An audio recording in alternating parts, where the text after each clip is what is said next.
If you like this video, don't forget to subscribe, like, share, and comment.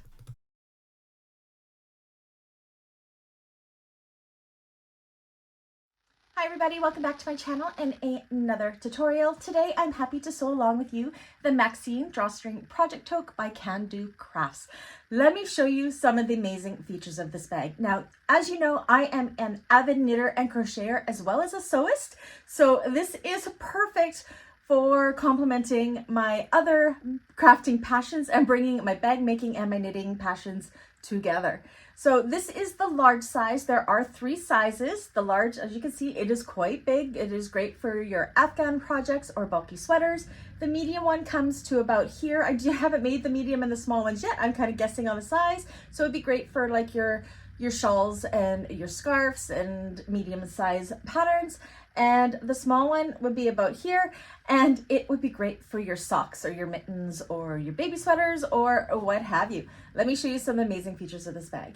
So there's a pocket here in the pattern. It gives you the option that you could actually put a cam snap or a magnetic snap here. I didn't think it really needed it, and I thought it was a perfect placement for my nameplate, so I opted out of that for this tutorial. This is made in all quilting cottons. I do have a cutting video on this where I tell you the names of these cottons because I do not remember them now. So make sure you check out the cutting tutorial. I'll try to remember to put that in the end for you to see. Again, it's a drawstring closure. Coco says hi. It has webbing for handles. It has a optional tie here for just keeping everything nice and secure and keeping it nice and closed, because when this is full, I mean, there's still little bits of a gaps in the drawstring, but that's okay. And on the inside, we have the exterior mirrored. I have another pocket here. Again, you could go ahead and put a cam snap there if you wanted. I did not put in the slip pockets like the pattern has, so you're more than welcome to put it in here. For myself, I find I don't use those pockets. I will use these larger pockets for holding my patterns and my needles and what have you. Now there's 2 ways that we could finish this bag. I did this the way I usually do, where I have put in my usual zipper pocket and I left the bottom of the zipper pocket open, and then we will pull the whole opening in the lining through that pocket to seal it off. It just makes for really, really easy turning. Not that this is hard to turn because it is all cotton, except for those few vinyl accents I added in just for a little something, something. But yeah, besides leaving out the slip pocket and the snaps and adding in a zipper pocket, that is all I really did differently in this pattern. If you don't want the zipper pocket, you can always have the opening in the bottom. You can always fold that under, but I leave the entire lining opening and do the whole lining, including boxing the corners through that zipper pocket. But I'm getting ahead of myself. You will see that in the pattern, or in the tutorial. Or you can follow the pattern and do it as she does in the pattern. Again, this is just such an amazing project bag. This one, I put it up on my website and it's sold already. Pricing for this, I will be selling the large one for $85. The medium one for, what did I have? 85, 75, and no. I priced them $85, $70, and $55 for the 3 sizes. It goes together so fast. Like, this is such an amazing, fast, fun sew. Interfacings I used in this bag for my exterior cotton pieces. I back them with a EB Fuse medium, which is a medium it's kind of like an 809 but woven. It's from Emmaline bags, but you could definitely just use SF 101. My lining pieces, I used EB Fuse Light, which is similar to an SF 101. So my lining pieces, I used EB Fuse Light. My exterior pieces, I used EB Fuse Medium, just because it gives it a nice, almost canvasy type feel. My main stabilizer is Fusible Fleece, which I also got from Emmaline bags. These little flashes of vinyl. This is pearl vinyl from Galaxy Customs. I don't remember what this one is, but it's the creamy white color one. I'm terrible with names. My webbing I got from Fabricland. This, I believe, is called twill tape, but I don't know for sure, but I got it from Fabricland. You could also use ribbon here if you prefer. And my drawstring is just paracord that I got off of Amazon. So the paracord works really good. You do have to mount the ends so they don't fray, but you can also use ribbon or cording or whatever you like for that leather cording, whatever you would like in the drawstring. The world is your oyster. That way you could figure out what you prefer. I got all my fabric from Heather's Fabric Shelf here in Kamloops. Yeah. Hardware. My zippers and zipper pull are from Blue Cala, and there's no other hardware in this. So yeah. What else? Yeah, I think that is it. How about we get to making this bag? Some webbing for your handle, something for your tie. I'm using twill tape. You could use ribbon, some paracord or some sort of cording, and a zipper pull. You need your 2 welt pieces, 2 drawstring channels, 2 exterior and 2 lining center panels. This is for the zipper pocket I'm adding in. Your 2 slip pocket lining panels, your 2 exterior and 2 lining side panels, your exterior and lining back panels. So first we're going to take our welt pieces and measure and draw a 1/2 inch line on the wrong side. Take your center exterior panel, put these right sides together and clip along the short edge, the top short edge. Go ahead, sew across there with a 1/2 inch seam allowance. Push the seam up towards the welt. If you can press this if using cotton, I'm going to use a little bit of double-sided tape as I am using a vinyl accent here. Push that seam up towards the welt. Go ahead, take your lining slip pocket piece, put it right sides together, matching it up to the unsewn side of the welt. And then go ahead and sew through this with a 1/2 inch seam allowance. So that's done. You can go ahead and push that seam up towards that lining piece. Now I'm going to do my placement for my nameplate. So I'm folding this along that line we had just drawn, and that's going to give me kind of the width I'm going to need to put my nameplate on here. So I'm going to measure it nice and centered, make my mark, and this will differ depending on your nameplate size. I'm just putting it up about a 1/4 inch from the seam, and I'm going to go ahead and install that through just 1 layer of the welt. So right there with this all folded out. Okay, now that that's done, again, you want to fold down along that line, and you want to kind of nest the seams of the welt. So the raw edge of one side is going to be hanging down, and the folded edge is going to nest right along that seam. Put in a couple clips to hold that in place, and just below that, on the center side, the center panel side, we're going to go ahead and top stitch that in place right along here.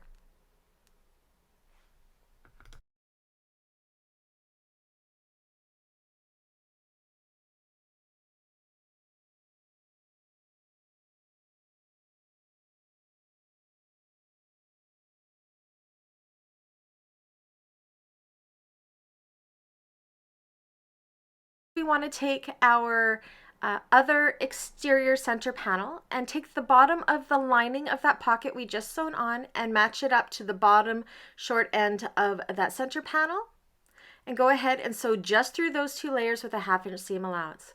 Once that is done, you can see how your top panel kind of fits right in like so.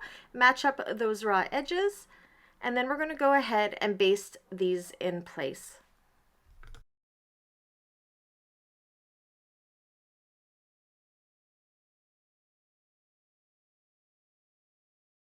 There we have it. That is our slip pocket done. Now you will notice the center panel is going to be longer than our side panels. That's okay. Just start matching it up at the top on each side with these right sides together with our side panels and that center slip pocket panel that we just finished. Making sure that the cutout corners are not the parts we are clipping on here. Go ahead and sew across here with a 1/2 inch seam allowance.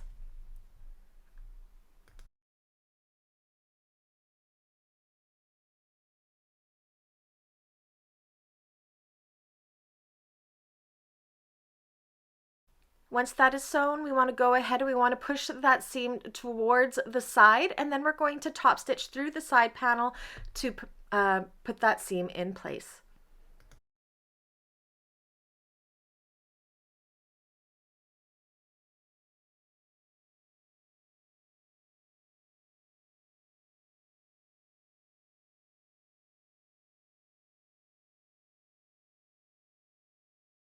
Sides are done, you can go ahead and you can trim off the excess off the bottom center panel like I've done here so it's nice and even, and that is the front panel done.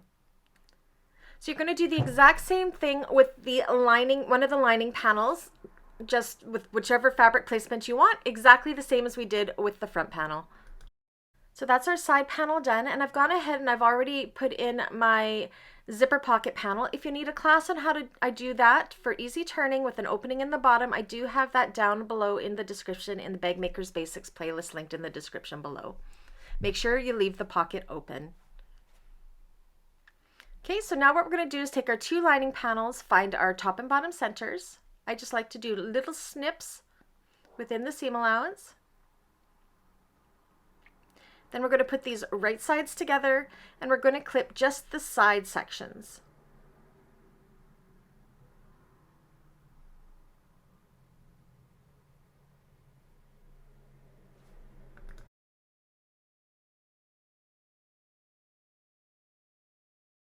We'll clip the opposite side as well, and what we're going to do is we're going to start sewing down about 3 inches with a 1/2 inch seam allowance, then branch out to 5/8 of an inch seam allowance, just like so. And what that does is it makes it so our lining is a little bit tighter inside, but our circumference around the top will be the same as our exterior.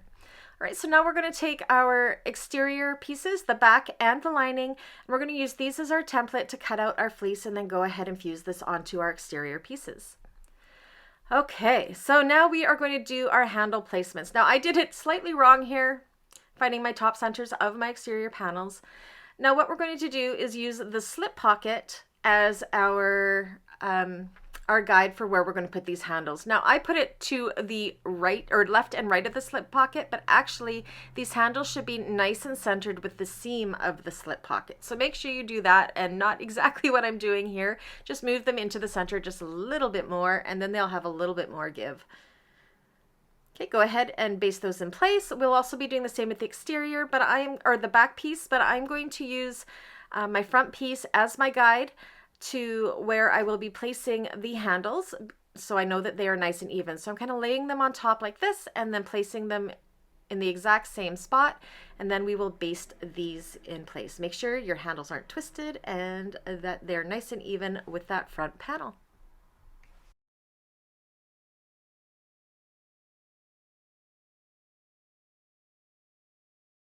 This is what that looks like. Go ahead and set these aside for now. Next, we're going to work on our drawstring channel. So on the back side of our drawstring channels, you want to measure it in a 1/2 inch line and then a 1 inch line. We'll do this for all 4 of the short edges. And what we're going to do is fold into that first line, press, and then fold in again to that second line and press to hide those raw edges.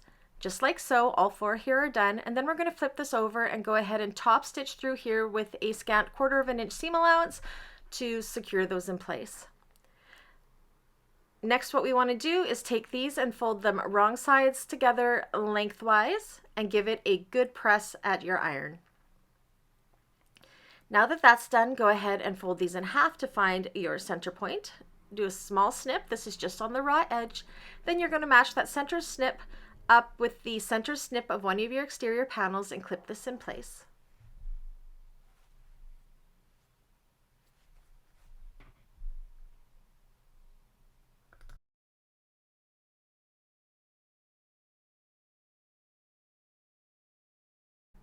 Go ahead and baste this in place with a 1/4 of an inch seam allowance and do the same with the other side.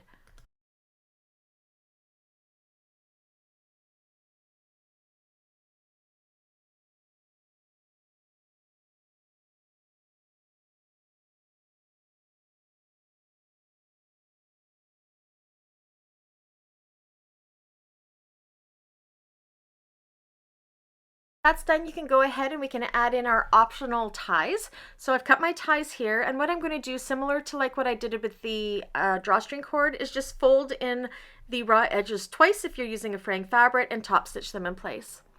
Next, we're going to go ahead and match one of those ends nice and centered with the center mark and clip, and then baste that in place with about 1/4 inch seam allowance, and do the same with the back side. That's all done now. We can go ahead and we're going to assemble this similar to the lining. We're going to clip the sides, but we are not going to branch out our seam allowance. We're going to keep it at an even 1/2 inch seam allowance all the way down, as well as we are going to sew the bottom section here with a 1/2 inch seam allowance. So the only sections we aren't sewing are the very top and the 2 corners, which we will box later. So go ahead and clip together and sew the 2 sides and the bottom with a 1/2 inch seam allowance.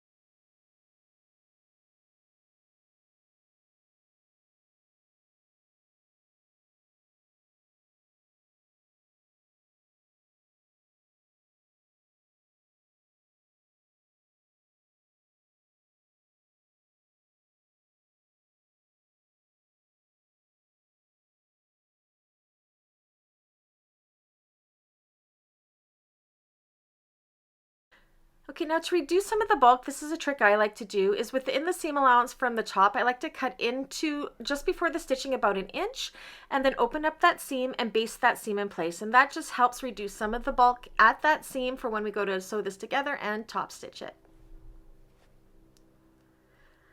So that is all done and that is all open. Now we're going to box these corners. So you're going to kind of pull the corners like this, bringing the side seam and the bottom seams together, nesting them and clipping the seam in place.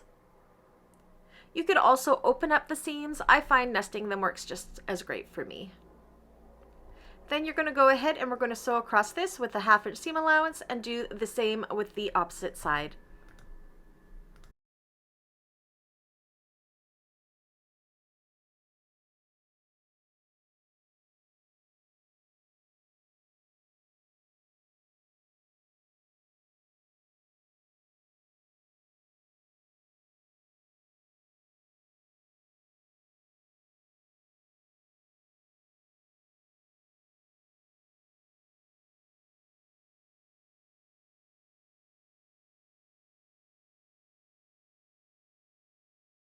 Go ahead and trim your seam allowances down to approximately 1/4 inch on these bottom corners to reduce some bulk, and then go ahead and turn this right side out.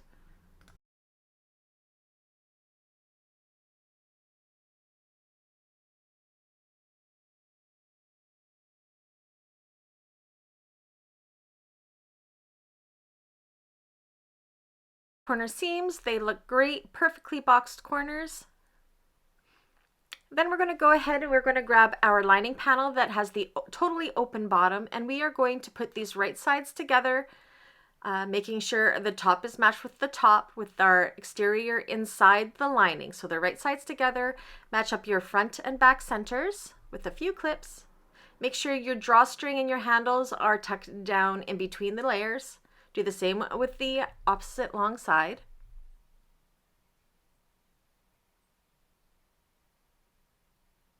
Go ahead and match up the center side seams on the lining side. Open up your seams like so and clip those seams in place. Do the same with the opposite side. And then go ahead and evenly distribute the rest of the fabric in between those 4/4 sections until it is clipped all the way around. Once it's clipped all the way around, I'm going to take this to my machine and I'm going to sew through the inside with a 1/2 inch seam allowance.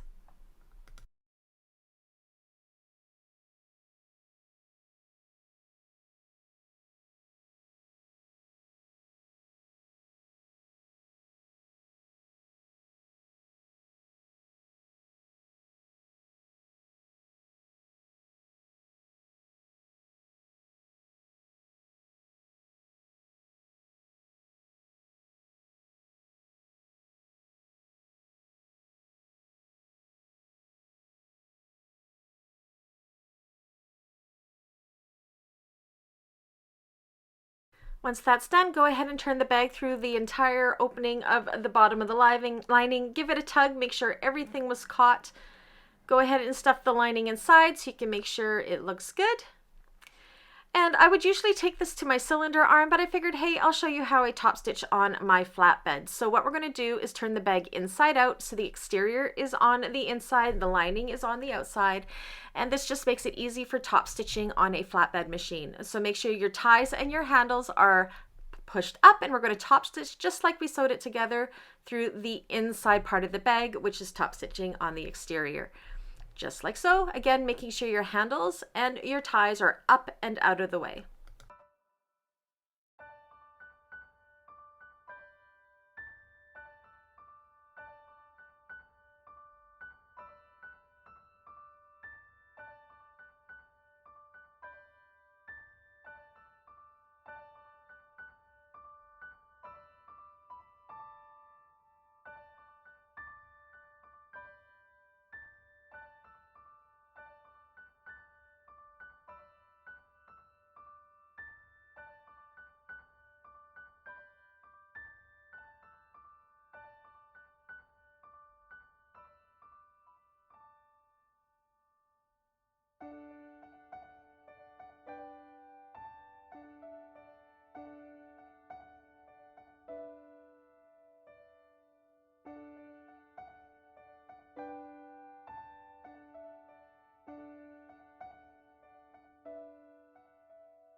Once the top stitching underneath the drawstring channel is done, I should have mentioned that you're top stitching under the drawstring channel. Go ahead and turn it right side out.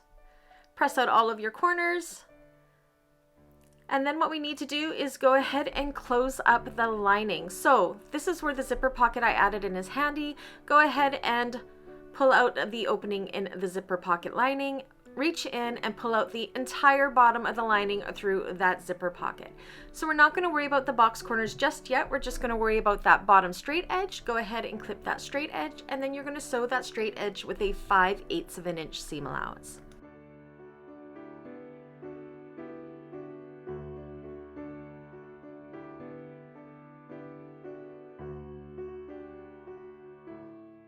That is sewn, we're going to box the corners in the same fashion we did with the exterior, pulling those seams together and kind of nesting them, and then sewing across these corners with a 5/8 of an inch seam allowance for both sides. That's done. Go ahead, stuff that back in through that pocket, make it nice and tight inside. And now we just have to seal up the bottom, or the opening in the pocket. Again, we have our raw edges folded in. We're going to clip these together, and then we're going to top stitch this pocket shut with an 1/8 of an inch seam allowance. Go ahead, stuff that pocket back in once that is done. And that is all of the sewing done. All we have left to do now is to go ahead and work on feeding in our drawstrings. Okay, so I like to use one of these. I don't know what they're called, but you could use a safety pin. You can use whatever you like, but I like to use whatever this puller tool thing is called. They're super cheap at your quilt shop. I think they're used for pulling elastics through, but they work really good with the drawstring cord. So I've kind of fed one of the ends in and going through one side of my drawstring channel, pulling it through, and then looping to the other side to pull it through the other drawstring channel, pull it through, cut the two sides to the length you want your drawstring to be,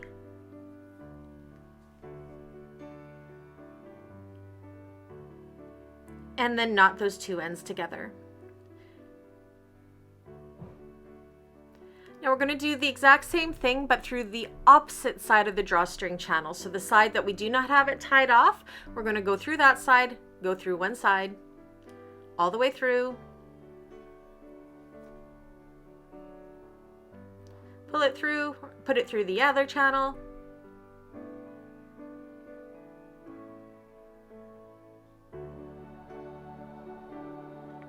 pull it through, and once again, cut off to the length you want it and tie off those ends. So you should have a knot on both sides of your bags. Now with the paracord, I found that you had to melt the ends a little bit to get rid of those little white things and to make sure it wouldn't fray, but the paracord works so good. So this is what we have. You can see it all looks good. Oh my gosh, I just love this bag. Our ties work well, keeping everything secure. Our drawstring channel works good. Pat yourself on the back, admire your work. Great job, everybody. And we're done.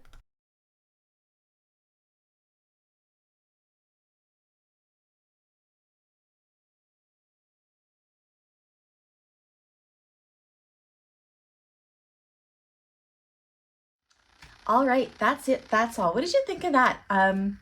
This would be a great everyday type tote too, or a shopping tote, or an everyday bag, baby bag. I don't know. I just love it. I can't wait to make a whole bunch of these. I said originally I made this one for myself, but my client saw it and she had to have it and she fell in love with it. So yeah, it's now hers and I have to make more. Maybe I can find more of this fabric. We will see.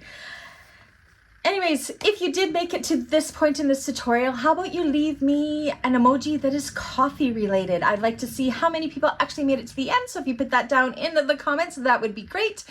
If you did like this video at any time, please do give me a thumbs up. If you haven't already, please do subscribe. If you would like a slowed down version of making this bag cut to finish in real time, we did do this for the June 2023 sew along class, so you can definitely check that out on the membership side if you would like to join just to do that. Completely up to you. Yeah, if you'd like to support my channel further, you could always buy me a coffee. And I guess that's all I got to say about this. Until the next one, I will catch you guys later. Bye.